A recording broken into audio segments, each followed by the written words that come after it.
Okay, it's 11:49, which sort of makes it 11 minutes to 12. 11 minutes to the end of the show, and there's no better way to end it than with the soulful tunes of Majozi. By the way, good to have you here. Thank you for having me. I believe you live in the Cape? Yes, I live just down the road in Woolley Point. It's, one of those fancy close. Atlantic seaboard people, eh? I like that. And I believe you're from Durban. Yes, yeah. I'm from Durban, originally from a small place called Madechkim, and then I lived a few years in Salt Rock, a beautiful beach town. Is it? Yeah, very nice. It's the only beautiful beach in Durban, isn't it? No, I'm kidding. No, I'm just joking. No, we love people from Durban over here. So your guest today is Majozi. So I'm going to leave the singing up to him. We'll talk about him. We're going to talk to you, and let me talk to you directly. So we'll chat to you a bit about your life, about who you are, and some quirky stuff as well. We'll make it up as we go along. But just tell us, you're going to be performing something for us right now. But just give us an insight into it before you go.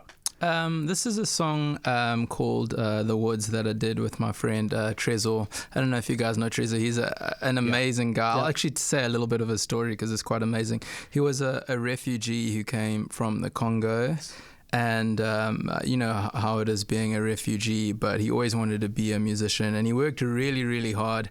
Now he's doing amazing things. I mean, he's like some kind of ambassador for the UN. Wow. He's got his own label under Universal. He's got amazing artists signed under him. He's got amazing songs. He's got millions of streams. He's got like #1 hits in France and other places like that. So his story is really amazing, and it was an honor to do the song with him. Yeah.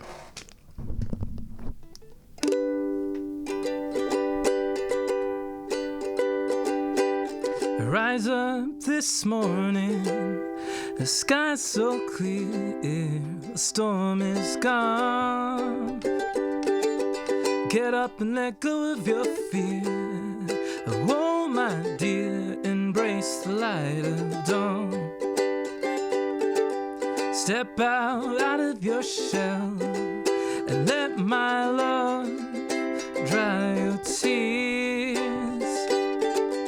Let my arms hold you close, 'cause you're my gold to hold and treasure.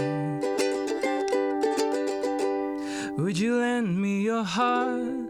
Honestly, I guide you out of the woods, and I'll shield you with my love endlessly, even when we're out of the woods.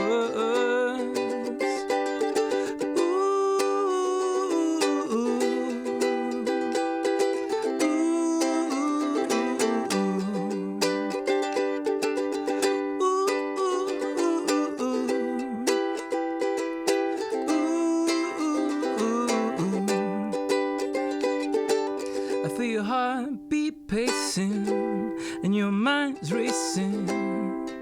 So keep your head up and hold on tight to me as you watch the world fall at your feet. Step out of your shell. Let my love dry your tears. Let my arms hold you close, 'cause you're my gold to hold and treasure.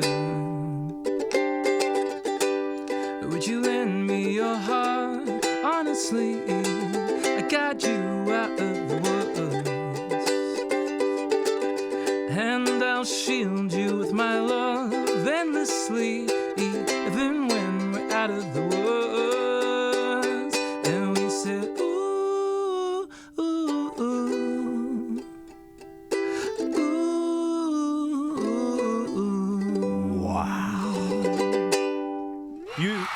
are phenomenal. Thanks. I'm sure a lot of people tell you that. You know where I was? I had to close my eyes because I was on my happy sack. I had my headphones on. I could feel the grass between my toes because I hadn't cut it yet. And I was thinking happy thoughts. Yeah, that's good, man. That's with good. a glass of orange juice in my hand. We'll stick to that story. So what a pleasure to have you here once Thanks for again. having me, man. Let's talk a little bit about the song. and the influences behind it. What actually gave birth to that song?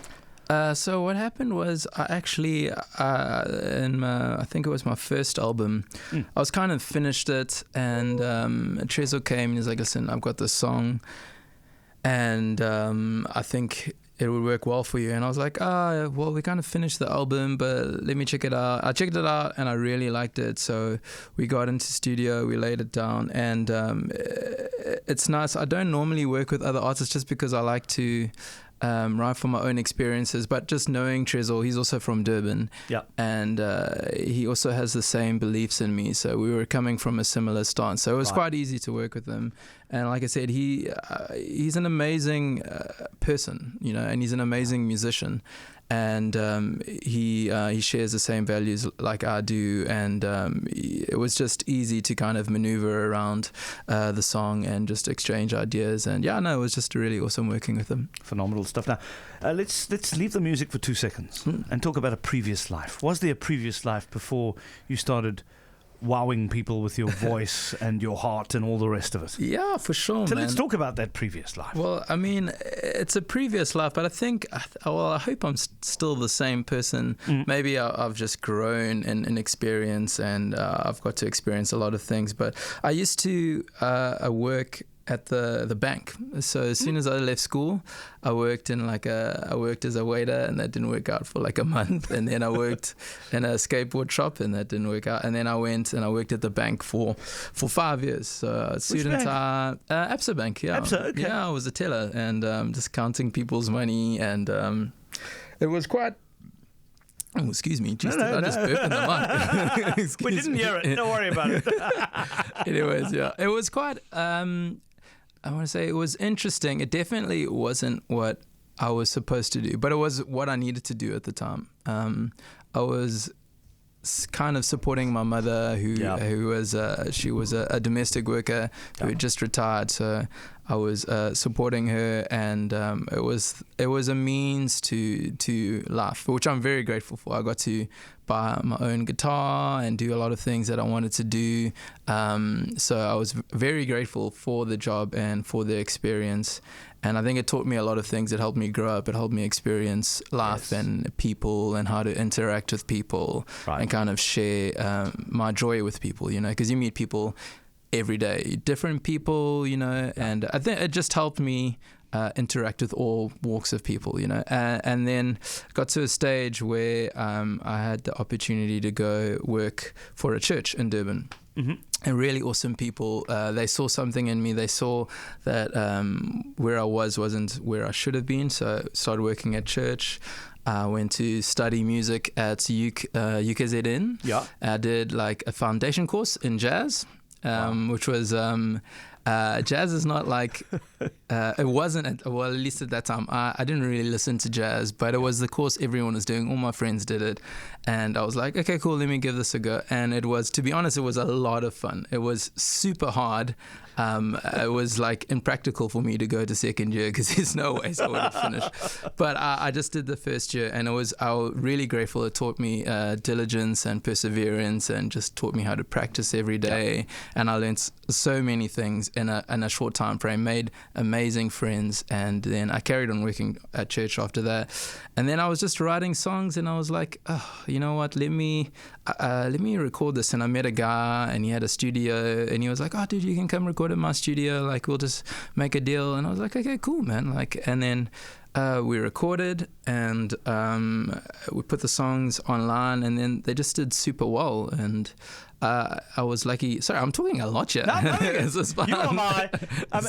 Joe knows me well. I love guests to talk. Sorry. If I have a question to ask, I'll ask it. No, go for it. This is why I've got you here, man, to tell your story. Okay, awesome. Sorry. So, anyways, the songs did really well. I was very fortunate enough to have friends in the music industry. So there was a band called Gangs of Ballet at the time. Yes.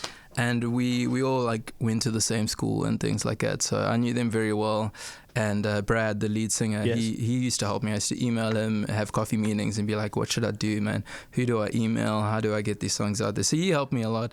And I was also friends with Art Matthews at the time, because he was living in Durban back then. You don't have your friends aren't too shabby, I've got to say. No, well, it's not like, it's just because they're normal people. You know what sure, I mean? exactly. No, exactly. Yeah. No, but I mean, that's, and I think that is the illustration here. Yeah. The fact that and I always tell people to pay it forward, right? If you've made something and there's someone else and you see that they've got potential, doing one little thing can make a massive difference, as you have found. Yeah, well, it was a little thing for them, but it was a big thing Massive for me. for you. know? Yeah. So I was very fortunate to have those people in my life already, and also have the support of the people in my community who for whatever reason, they just believed in me. They always supported me. They were always like just speaking encouragement over me. I honestly don't know why, but that was just the environment I was in. So Brad from Gangs of Ballet was like, you know what, email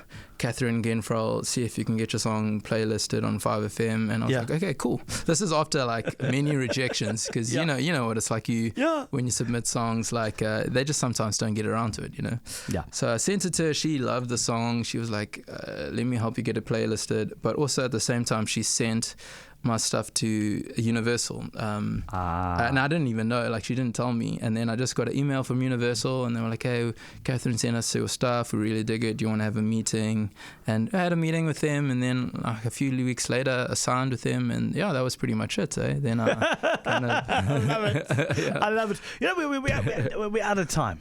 Joe's looking at me. He's going, we're out of time. But I just, I wanted, this is almost like a speed dating thing. I mean, it's just to give you people an insight into, because we hear your music, right? Yeah. And that's why I don't ask too many music questions. I ask about the person. Yeah. So next time we hear your song, we know your story. Yeah. And I think that is so important in life.